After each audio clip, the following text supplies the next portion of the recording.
జై శ్రీరామ్. అందరికీ నమస్కారం. వెల్కమ్ టు న్యూస్ అఖండ. నేను మీ కస్తూరి శ్రీధర్. మిత్రులారా, మన భారతదేశానికి చుట్టూ కూడా పర్వతాలు, లోయలు, నదులు, అడవులు, ఈ విధంగా పెద్ద పెద్ద సరిహద్దులన్నీ కూడా ఉన్నాయి. ఇది సముద్రంతో పాటుగా దీన్ని అడ్డం పెట్టుకొని బంగ్లాదేశ్, అలాగే మయన్మార్ లాంటి పొరుగు దేశాల నుంచి ఏ పర్మిషన్లు కూడా లేకుండా అక్రమ వలసదారులు మన దేశంలోకి జొరబడిపోతారు. ఇదేమైనా ధర్మసత్రమా?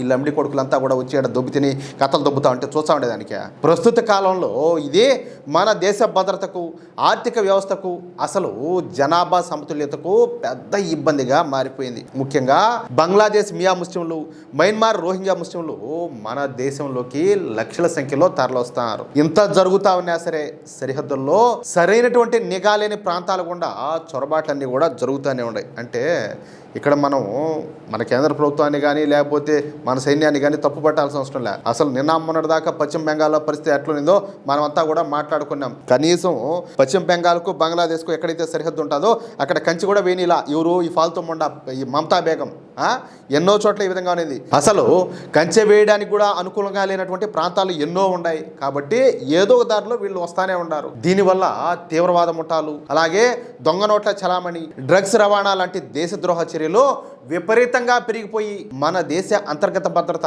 పూర్తిగా ప్రమాదంలో పడిపోతుంది. అసలు షాకింగ్ విషయం ఏంటయ్యా అంటే, ఈ మధ్యనే కర్ణాటకలో పోలీసులు రాష్ట్ర వ్యాప్తంగా తనిఖీలను అయితే ముమ్మరం చేశారు. బెంగళూరు నగరంలో సరైనటువంటి వీసాలు లేని విదేశీయులు, అంటే ముఖ్యంగా నైజీరియా, బంగ్లాదేశ్, అలాగే మయన్మార్ లాంటి దేశాల వాళ్ళు అక్రమంగా ఇక్కడే నివసిస్తూ డ్రగ్స్ లాంటి దారుణమైనటువంటి నేరాలకు పాల్పడుతున్నారు.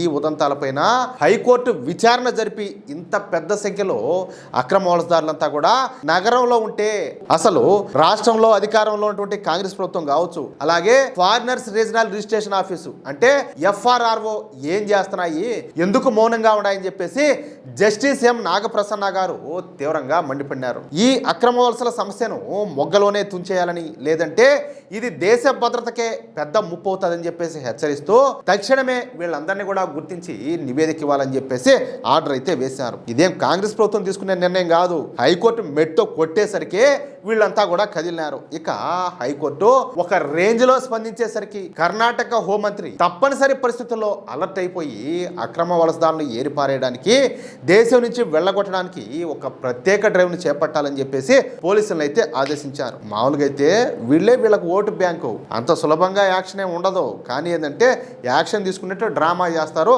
అందరి మీద కాకుండా కేవలం కొద్ది మంది మీదనే ఇలాంటి యాక్షన్ అంతా కూడా తీసుకుంటారు. హైకోర్టు హెచ్చరికలతో మేలుకున్నటువంటి బెంగళూరు సిటీ పోలీస్ కమిషనర్ రంగంలోకి దిగి అన్ని పోలీస్ స్టేషన్ల పరిధిలో డోర్ టు డోర్ సర్వేలు, క్షేత్రస్థాయి తనిఖీలు మొదలుపెట్టినారు. ఒక్క బెంగళూరులోనే కాదు, కర్ణాటక రాష్ట్రం మొత్తంలో ఈ వేటంతా కూడా సాగింది. కేవలం కొన్ని రోజుల్లోనే వేలాది మంది విదేశీయుల వీసా స్టేటస్, అలాగే FRRO పత్రాలను లైవ్ మానిటరింగ్ ద్వారా అధికారులంతా కూడా క్షుణ్ణంగా చెక్ చేశారు. బంగ్లాదేశ్ సరిహద్దుల గుండా దొంగచాటుగా చొరబడి ఇక్కడి లోకల్ దళారుల సాయంతో నకిలీ ఆధార్ కార్డులు, ఓటర్ ID కార్డు సృష్టించుకుని బతుకుతున్నటువంటి పెద్ద నెట్వర్క్లనే పోలీసులు బద్దలు కొట్టారు. హైకోర్టు పర్యవేక్షణలో సాగినటువంటి ఈ చట్టపరమైనటువంటి వేట వల్లే ప్రస్తుతం కర్ణాటక వ్యాప్తంగా 13,675 మంది అక్రమ వలసదారుల అసలు జాతకం బయటపడింది. ఒక్కసారి ఆలోచన చేయండి.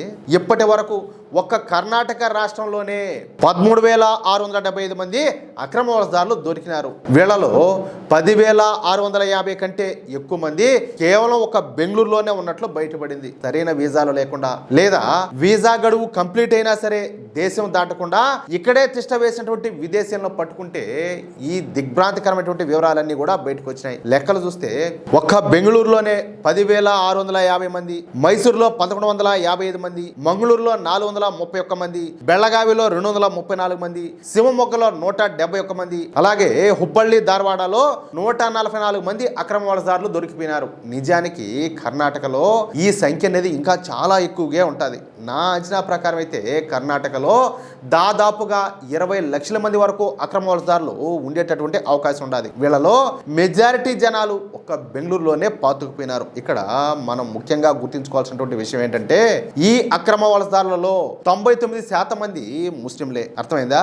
నిజానికి ముస్లింలకు ప్రపంచంలో 57 దేశాలు ఉన్నాయి. కానీ ఈ అక్రమ వలసదారులైనటువంటి ముస్లింలు మాత్రం మన దేశంలోకి చొరబడి మన దేశాన్ని సర్వనాశనం చేస్తున్నారు. ప్రధాని మోడీ గారి నేతృత్వంలో భారతదేశం ఇప్పుడిప్పుడే ఒక సరైనటువంటి దారిలోకి అయితే వస్తుంది. ఎందుకంటే గతంలో దాదాపు 60 సంవత్సరాల పాటు మన దేశాన్ని ఈ కాంగ్రెస్ కూటమి పరిపాలించింది. ఏం చేసింది? అభివృద్ధి అనేది దేశాన్ని సర్వనాశనం చేసింది, స్కాములతో ముంచెత్తింది, పంది కుక్కల కంటే దారుణంగా లూటి చేసి పారదొబ్బినారు. అలాంటి మన భారతదేశం మన మోడీ గారి హయాంలో ఇప్పుడిప్పుడే డెవలప్ అవుతుంది. అలాంటిది అక్రమంగా స్థిరపడినటువంటి వీళ్లకు ఉపాధి, రేషను, అలాగే విద్య, ఉచిత విద్యా సదుపాయాలన్నీ కూడా కల్పించడం వల్ల మన స్థానిక ప్రజలకు అందవలసినటువంటి ప్రభుత్వ సంక్షేమ పథకాల ఫలాలు పక్కదారి పడుతున్నాయి. చూడండి, అంటే మనం తినాల్సింది, మనోళ్ళు తినాల్సింది ఇంకెవరో వచ్చి తినిపోతున్నారు. దీనివల్ల మన ప్రభుత్వ ఖజానా పైన అదనపు భారం పడుతుంది. ముఖ్యంగా మన ఈశాన్య రాష్ట్రాలైనటువంటి అస్సాము, త్రిపుర, అలాగే పశ్చిమ బెంగాల్ లాంటి సరిహద్దు ప్రాంతాలలో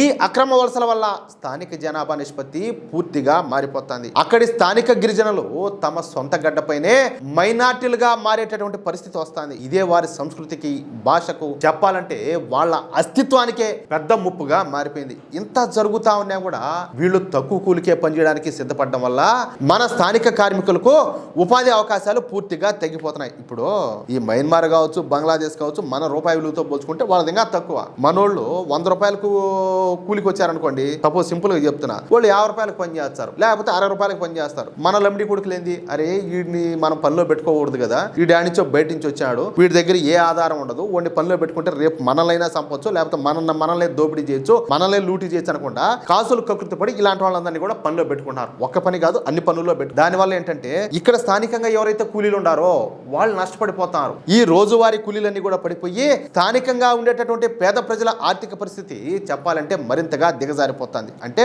బయటవాడు వచ్చి బతుకుతాడు, వీడు స్థానికంగా ఉండేది, వీడికి కూలీలు లేకపోవడం వల్ల వీడికి బతుకు తెరిగిపోతుంది. ఇంకోటి ఎట్ట తినాలా, ఎట్ట బతకాలా? దీనివల్ల స్థానిక ప్రజలకు, వలస వచ్చిన వారికి మధ్యన ఈ భూమి గురించి కావచ్చు, ఉద్యోగాల విషయంలో కావచ్చు, అలాగే ఇతర వనరుల కోసం పోటీ అయితే పెరుగుతుంది. అలాంటి పరిస్థితుల్లో కొన్ని చోట్ల ఉద్రిక్తతలు, సామాజిక ఘర్షణలు, హింసాత్మక ఘటనలు కూడా చోటు చేసుకుంటున్నాయి. ఇంకా దారుణం ఏంటయ్యా అంటే వీళ్ళు ఓటర్ల జాబితాలో అక్రమంగా పేర్లు నమోదు చేయించుకుని ఇక్కడి రాజకీయ సమీకరణాలు కూడా శాసిస్తున్నారు.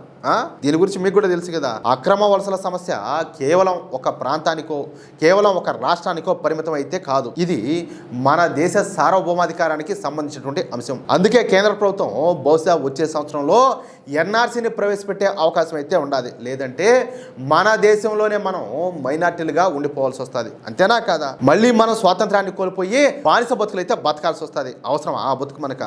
ఆల్రెడీ 1000 సంవత్సరాల పాటు బతికినారు మన పెద్దోళ్ళంతా కూడా. ఏదో దేవుడు మన సల్లగా చూసి ఏ జంలో చేసుకునే పుణ్యమో ఈరోజు సల్లగా బతుకుతున్నాం. మళ్ళీ మనం సరే మనకు కాకపోయినా కూడా మన బిడ్డలు అయితే బానిసలుగా బతకాల్సి వస్తుంది. మనం కష్టపడతాం దేనికోసం? ఇంతగా పోరాటం చేస్తాం దేనికోసం?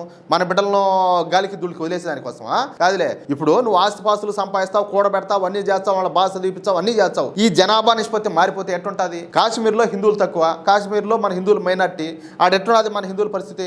కనీసం మేము హిందువులు అని చెప్పి చెప్పుకోగలుగుతారా? మొత్తం కాశ్మీర్ పండిట్లు అక్కడి నుంచి తరిమేశారు, వాళ్ళని ఊచకోతలు కోసారు, ఆడవాళ్ళందరినీ కూడా అత్యాచారాలు చేశారు. అంటే మన జనాభా తగ్గితే ఎట్టుంటుందో మీరు ఒక్కసారి ఊహించుకోండి. కేరళలో ఎట్టున్నది పరిస్థితి? మొన్నటిదాకా మమతా బేగం ఉన్నప్పుడు పశ్చిమ బెంగాల్లో పరిస్థితి ఎట్టుండింది?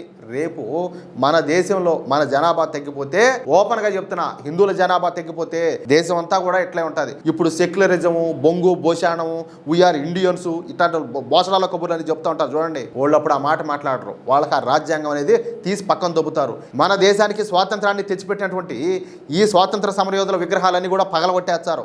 అప్పుడు అంబేద్కర్ గారు ఉండరు, ఛత్రపతి శివాజీ ఉండరు, ఎవరు ఉండరు, అన్ని విగ్రహాలు పగలగొట్టేస్తారు. ఏది బంగ్లాదేశ్లో పగలగొట్టారు కదా, ఆ విధంగా. అర్థమైందా? ఆ బతుకు మనకు అవసరమా? మీరే ఆలోచించుకోండి. మిత్రులారా, ఈ న్యూస్ కనుక మీకు నచ్చినట్లయితే వెంటనే ఈ వీడియో లైక్ చేసి మీ మిత్రులకు, అలాగే మీరు ఉన్నటువంటి వాట్సాప్ గ్రూపుల్లోనూ తప్పనిసరిగా షేర్ చేయండి. అలాగే ఈ వీడియో పైన ఖచ్చితంగా మీ అభిప్రాయం ఏంటో కామెంట్ రూపంలో తెలియజేయండి. అలాగే ఇంతవరకు మీరు కనుక మన ఛానల్ను సబ్స్క్రైబ్ చేసుకున్నట్లయితే ప్రతి ఒక్కరు కూడా మన ఛానల్ను సబ్స్క్రైబ్ చేసుకోండి, సపోర్ట్ చేయండి ప్లీజ్. జై శ్రీరామ్, జై హింద్, భారత్ మాతాకి జై.